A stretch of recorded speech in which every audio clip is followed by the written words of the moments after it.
The movie the Kashmir files देखकर आए, क्या कुछ बोलना चाहेंगे सर? देखिए, मैं पूरे कितने 2 घंटे के 3 घंटे के मुझे नहीं मालूम, 3 घंटे, मैं 2.5 घंटे आंखें नहीं हटा सका फ्रेम से। इतनी एनग्रॉसिंग बात है, परफॉर्मेंस सुपर्ब है। और मैं तारीफ़ करना चाहूँगा विवेक अग्निहोत्री का, जिसने 30 साल पुराना सत्य, तू इधर आ, एक में भैया, एक उधर से। तो मैं विवेक जी की तारीफ करना चाहूँगा, जिन्होंने 30 साल पुराना सच लोगों के सामने लाया। ये सच ऐसा होता है कि जैसे कहते हैं कि अगर आप गलत न्यूज़ दो तो आप पाप कर रहे हो, लेकिन अगर आप सच न्यूज़ हो उसको छुपा के रखो तो उससे भी बड़ा पाप होता है। क्यों छुपाया गया 30 सालों से, क्यों छुपाया गया 30 सालों से हमें इस सत्य से? मैं तो जानता हूँ, क्योंकि मेरी फैमिली में भी ये हुआ है। मेरी फैमिली में भी ऐसे विस्थापित हुई है फैमिली मेरे, वहाँ से मेरे, तो मुझे पता है, मैंने कहानियाँ सुनी हुई हैं। लेकिन एक कॉमन मैन तो यही समझता है कि भाई, उस कॉमन मैन को ये कोई समझाएगा कि अपने ही देश के एक कमरे से निकलकर एक दूसरी कमरे में आप जा रहे हो और आपको शरणार्थी बोला जा रहा है? 30 साल तक वो शरणार्थी हैं। पाकिस्तान से आए तो समझ में आता है कि चलो पाकिस्तान से आए तो आप शरणार्थी हैं, लेकिन मेरे देश में से कश्मीर, जिसमें मैं हर साल जाता था, एवरी सेकेंड ईयर मेरे बड़े भाई साहब हमें श्रीनगर लेके जाते थे, पहलगाम लेके जाते थे। उसके जैसी जगह नहीं है हिंदुस्तान में।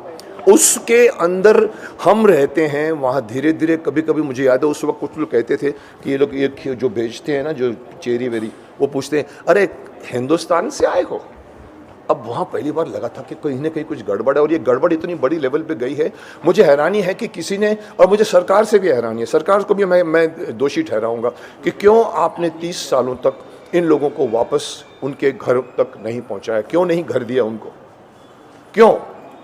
और अगर मोदी जी ने भी कहा था अपने 2014 के इलेक्शन जब जीत कर आए थे, बोला मैं हिंदू पंडितों को स्थापित करूंगा। मैंने कहा था अगर ये कर जाएंगे ना तो ये सुपर हीरो बन जाएंगे, शक्तिमान बन जाएंगे, लेकिन नहीं हुआ। 8 साल बीत गए हैं, अभी भी एक मेकर को एक ऐसी फिल्म बनानी पड़ती है जिसके ऊपर कंट्रोवर्सी खड़ी हो गई है।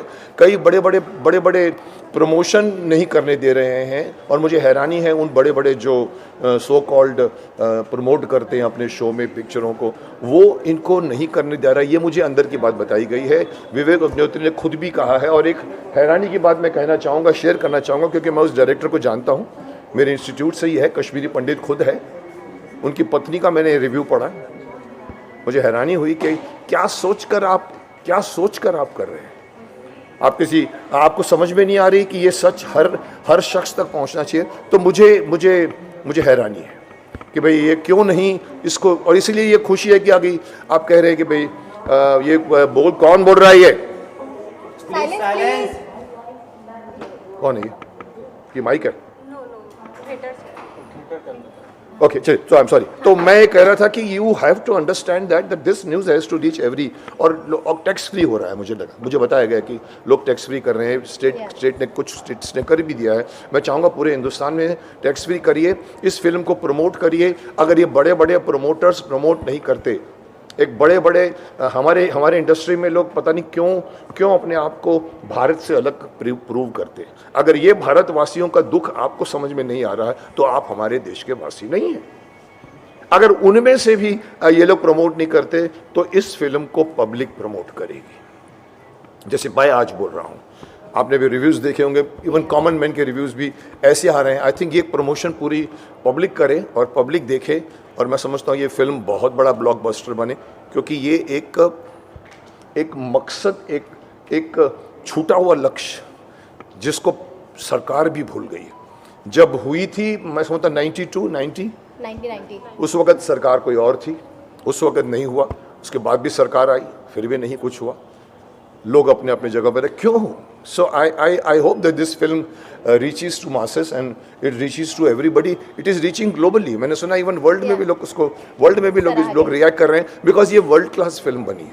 ये हमारी कॉमन 300 करोड़ की फिल्म नहीं है। 200 करोड़ की एक फिल्म अभी भी रिलीज़ हुई है जिसका नाम राधे श्याम, नाम इतना अच्छा रखा है, बट मैंने उसका भी रिव्यू पढ़ा तो थोड़ा सा निराशाजनक बात की। पैसे खर्च करने से फिल्म नहीं बनती।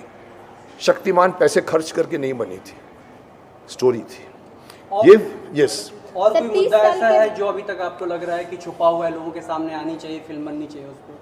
और मुद्दा besides this Kashmir, Yeah. Kashmir और भी कोई ओवरऑल कोई भी Apart ऐसा from मुद्दा this. जो जानना जरूरी है देश में? कश्मीर के बारे में कि कश्मीर या कोई भी देश में कोई भी मुद्दा उठा लीजिए, साहब ऐसे तो बहुत मुद्दे जो हैं। सबसे स्पेशल लग रहा हो कि बहुत लेट हो रही है, उस पर आनी चाहिए, लोगों को जागरूक होना चाहिए। जैसे आप कह रहे हो कि भी आर्टिकल 370 आ गया है, उसको हटाने की कोशिश की जा रही है।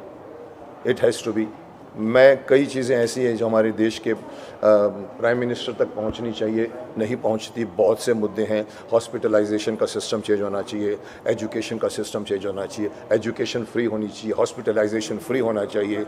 आज अगर हम हमारे देश की एक ही भाषा होनी चाहिए जिसको हम कहते हैं हिंदी है, और लोग कहते हैं नहीं साहब साउथ उसको वो करता है, अपोज करता है। साहब करने दो ना, क्या हमारा देश एक है? हमारा देश साउथ ईस्ट वेस्ट नॉर्थ नहीं है। वल्लभ भाई पटेल एक सार्वभौमिक राष्ट्र बनाकर गए थे ना, एक राष्ट्र। उसमें अगर बीच में अगर उधर से ममता वहाँ से कुछ बोले, साउथ वाले कुछ बोले, केरला वाले कुछ बोले और सरकार चुप रहे, नहीं साहब चुप कराइए, डंडे से चुप कराइए उनको। मैं ओपनली बोलता हूँ, देश में अभी एक ऑनेस्ट डंडा चाहिए। अच्छी अच्छी बातें पास नहीं होती, पार्लियामेंट में करोड़ों रुपए का लॉस हो जाता है, कुछ काम नहीं होता, तो वो करने की ज़रूरत है। एक पावरफुल सरकार। इसलिए मैं कहता हूँ कल इलेक्शन जो आया, यूपी का इलेक्शन, वो सिर्फ बीजेपी की जीत नहीं है, देश की जीत है। प्रचंड बहुमतों से आया। मैं चाहता हूं कि एवरी स्टेट में अभी रूलिंग सरकार, मैं इसलिए नहीं बोलता हूं कि मैं बीजेपी का हूं या मैं कांग्रेस का नहीं हूं या सपा का नहीं हूं। मैं इसलिए बोलता हूं कि देश को एक स्थिर सरकार चाहिए। 75% जब तक मेजोरिटी लेके वोट नहीं आएगी तब तक देश का कुछ नहीं होगा। यही होता रहेगा, वो उधर से वो खींचेगा, उधर से करेगा। सो आप पूछते क्या होना चाहिए? मैं समझता हूँ एक ऑनेस्ट डंडा होना चाहिए देश में जो असली बातों को ठीक करे। जी हिजाब को लेकर भी काफ़ी कंट्रोवर्सी हो रही है अपने देश में, उस पर क्या कुछ बोलना चाहेंगे आपसे? सर देखिए, धार्मिक मामले इतने हैं कि भड़काने में टाइम नहीं लगता। ये पॉलिटिक्स और ये राजनीतिज्ञ हैं जिनका माफ़ करना एक ही धर्म है, कैसे जीता जाए। ऑपोजिशन चाहती है कि मैं टांग मार के जो शासन कर रहा है उसको गिरा दूं और फिर बैठ जाऊं। करोगे क्या आप? हमने भी आपकी हिस्ट्री देखी हुई है। सो आप जो अच्छे काम है उसकी प्रशंसा कीजिए, बुरे काम को आप बुरा ही करिए। लेकिन यहाँ 100% बातों को आप बुरा बोलोगे तो लगेगा कि आपके मन में खोट है। तो ये हिजाब का केस हो या कोई भी केस हो, ऐसा टू द मेन पॉइंट ठीक है, लेकिन जब ये पार्टी पकड़ती है, वो पार्टी पकड़ती है और फिर जब झगड़ा करती है ना, तो वो मसला साइड में रह जाता है और सीटें गिनने की बात में आ जाती है।